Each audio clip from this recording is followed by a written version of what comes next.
So how are you guys feeling about this whole Nintendo situation?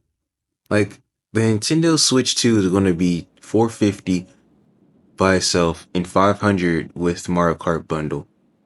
And that's not that bad to me because the rumors were right.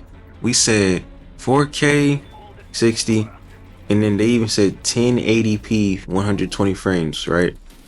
And I'm like, okay, for a Switch to really upgrade like that, that means it's going to be as strong as a PS4 Pro or better. And 450 for that isn't a bad price. I'm cool with that. But when the thing that's bad is the game prices, guys. Their first party games are seeming like they're going to be $80 on a casual day. On a casual Tuesday, you'll go to GameStop and see Donkey Kong World, whatever, for 80 bucks plus taxes. Dude, you're going to be spending $90 for a single game. Games are supposed to be $60 and that's it. Like, dang, I don't know why he shot him right there, but dude, I'm just saying though, I'm not liking where this thing is going. Gaming is becoming more of a luxury than a hobby, and that is not what I was signing up for when I got into games as a 5-year old kid.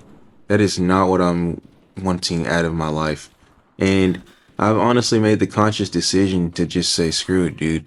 If it's gonna come down to this or that, I guess I'm about to just start with emulation and just stick with that, bro. Free games is where it's at. I mean, piracy, I don't know about all that. That's a little extra, but dude, emulation, I owned those games, and then playing hacked games, it's some of the most fun I've ever actually had. There was this one Pokemon game back in the day that I used to play, and it was like the equivalent of Pokemon Black and White, but if it was on a Game Boy Advance, and I just don't remember what it was for the life of me. There's so many Pokemon hacks out there, but it was so cool, dude. It was so cool. The story was legit, and I loved every single. I loved it, and I wish I could remember what it was called. And guess what? That game was completely free. It was just a fan project that they made because they loved Pokemon and they loved game creation. And yeah, they did what they did. And in I'm sorry for this gameplay, y'all. This look, I haven't played Black Ops in years, okay? But I did get a couple of perks and a couple of bonuses, so yeah, let's get it going.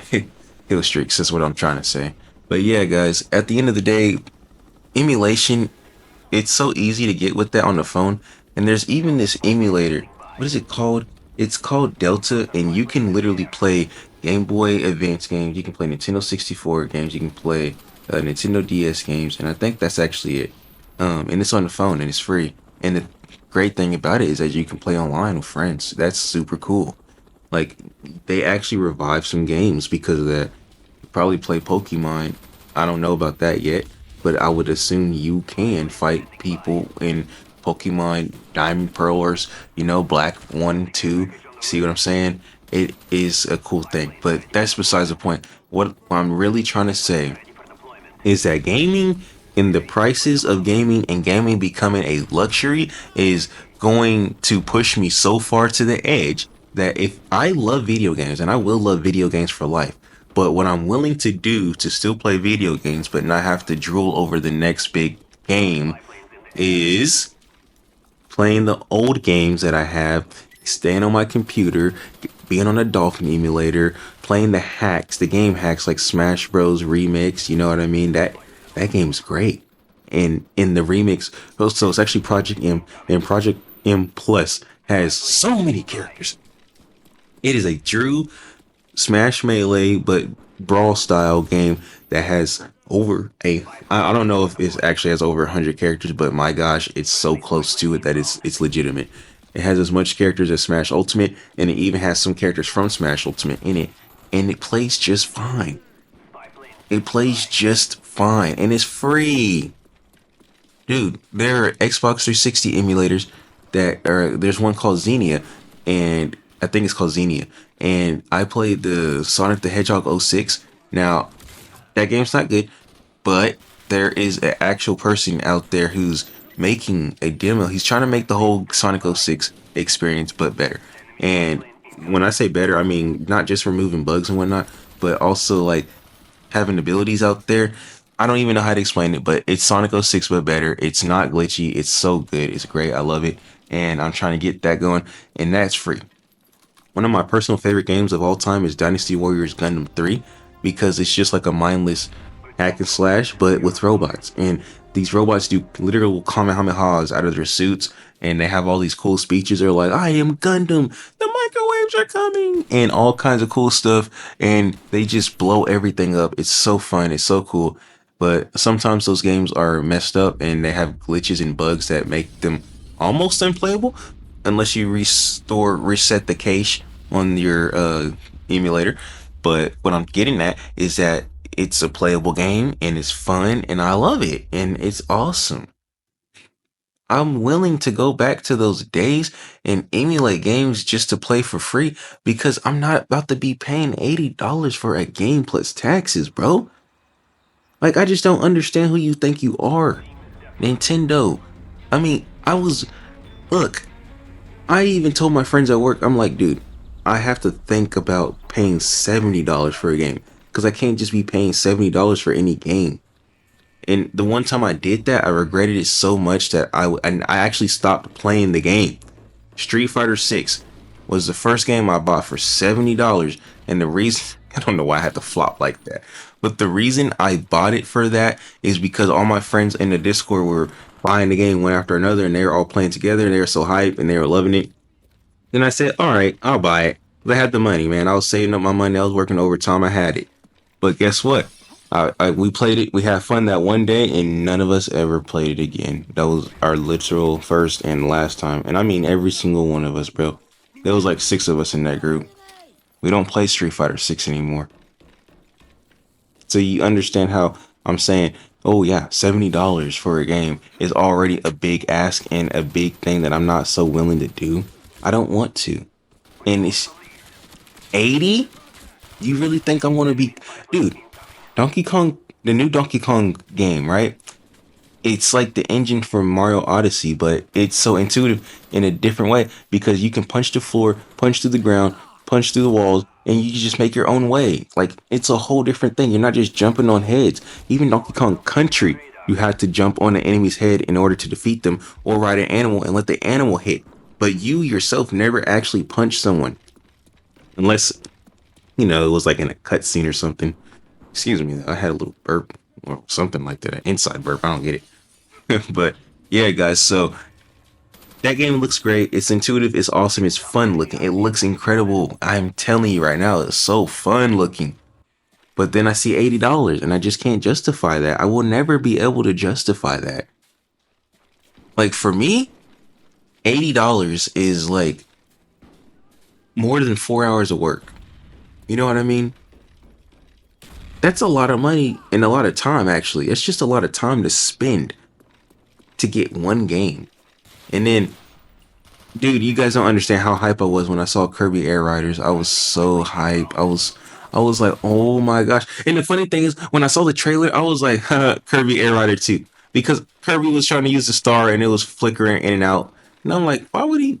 He's never had problems riding the star and activating the star. It's like he's trying to rev it up to get it going. And the only thing I could think of is Kirby Air Riders because the Switch 2's coming out. They're doing a lot of new stuff and, breaking molds and, breaking barriers, changing it up. That's what Nintendo does. But I was joking. I was halfway joking. And then to see that it was actually Kirby Air Riders for real, I was like, oh my gosh. Oh my. Like, I was really like, this is so cool. And then I went to the website and saw $80. I'm not paying. I don't care if the game came out 10 years ago and the nostalgia is making me feel some kind of way. With all due respect, Kirby Air Riders isn't Kirby's Air Ride for the GameCube back in the day wasn't even that good of a game. It's just a cool, different kind of game. Because half of those vehicles in the game don't even allow you to race on the track in a good way. If you want to race in the track in a good way, then you'll pick the star. All those other comments and the wheelie and all those other, riding type of vehicles aren't even that intuitive. It's just a pretty Kirby racing simulator. So to sit here and try to act like the next one that comes out is worth $80 when it's not even all that impressive, is an insult to my wallet.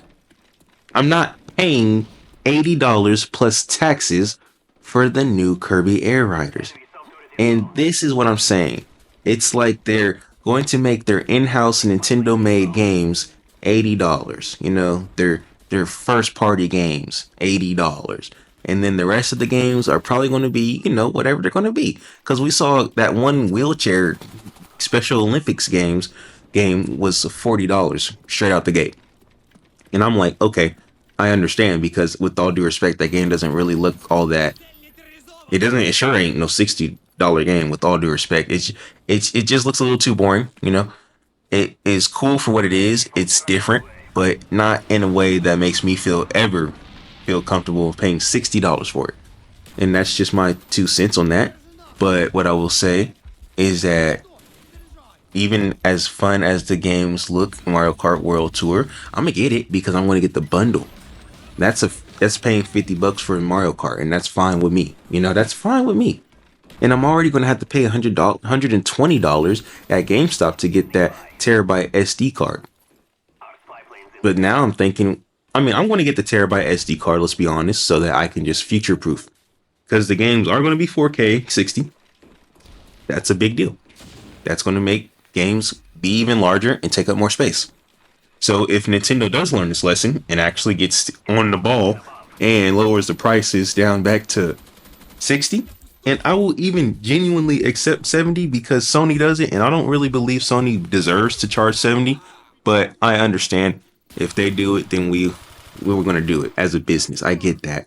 But to try to set the standard at 80, you're shooting yourself in the foot because now I'm not buying any damn game in there, bro. So with that being said, there's one more topic I wanted to talk about. I forget what it was though. But hey, we're not doing that. We're not going for that. We're not like us as consumers. We need to stand up and man, vote with our dollar. But the funny thing is, I remember. Oh my gosh, yes. The last thing to talk about is I used to joke about this with my friends back then. And I was like, haha, it's so funny how when we buy a PlayStation 4 game, we have to download an update immediately. And it's like these discs are not even holding any memory and any data. It's more like we're just paying for the right to unlock the game to play it. And now, a Nintendo Switch 2, that is literally what we're doing. We are literally, like, even when you buy physical, it's not yours. You can't just you're buying the right to download the game and play it. You're buying a key to unlock like back and on the computers when you buy a key for a video game to download it, except for real. Like for real. Because back in the day that key was unique to your computer, all that stuff, and you can still buy keys now and get games for a cheaper price. But I'm saying on Nintendo Switch, physical media was supposed to be physical media, and that's what differentiates a console from a computer. Because computers now, back in the day, you used to have to buy a disc to download the game. Regardless, you still buy the disc to download a game. In computers, you've always had to download games, but on this Switch 2, going forward, they are literally making you download the game. Like every single time, you're just buying a key to unlock your right to download and play a game. And that is disgusting. You know what I mean? That is actually disgusting. Because why are we doing this? Why? And it's just so strange to me because Nintendo being the ones to do it, it just really hurts me. And I don't like that. But what do you guys think? I would love to hear your words and hear your thoughts on this situation because I know I saw this Facebook post that said, haha, are you guys really that poor? And they're talking about how we're complaining about the $80 price tag and how everyone was saying lower the price on the new Switch Mario Kart, right? And there was an actual outlier who said, huh, are you really that poor? I know there's wealthy people here, but you're spending more money too. And if you actually have any kind of financial literacy in your head, then you wouldn't want to do that to yourself. That's how I feel. What do you guys feel, man? I would love to know. Peace out, and I hope you guys have a great day.